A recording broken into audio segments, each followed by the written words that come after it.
मूसा अलैहिस्सलाम अल्लाह ताला के बोललेन, আল্লাহ আমার উম্মতকে তো আপনি মেঘ দিয়ে ছায়া দিয়েছেন আর জান্নাত থেকে খাবার খাওয়াইছেন, তাহলে এমন দামি উম্মত আর আসেনি কেউ, এত বড় সম্মান দিলেন।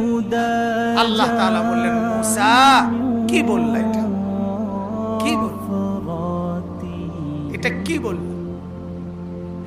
আমি রব্বুল আলামিন তোমার উম্মতের চাইতে কোটি গুণ বেশি মর্যাদা সম্পন্ন উম্মত আমি আল্লাহ তাআলা আমার স্টকে আলাদা রেখে দিয়েছি।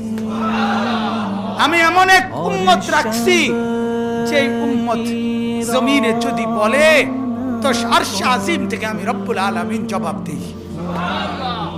আমি এমন এক উম্মত বানায় রাখছি যে উম্মত পাহাড়কে বললে পাহাড় হেলে যায়। আমি এমন উম্মত বানায় রাখছি যে উম্মত বাঘের কানে কানে কথা বললে বাঘ রাস্তা থেকে সরে যায়। আমি এমন উম্মত বানায় রাখছি যে উম্মত ঘোড়া নামায় দিলে নদীতে ঢেউয়ের মধ্যে নদীর ওই পারে পানির মধ্যে চড়ে ঘোড়া পার হয়ে যায়। আমি সেই উম্মত তো আমার স্টকে রাখছি। এমন এমন মর্যাদা বলে আল্লাহ পাক বললেন,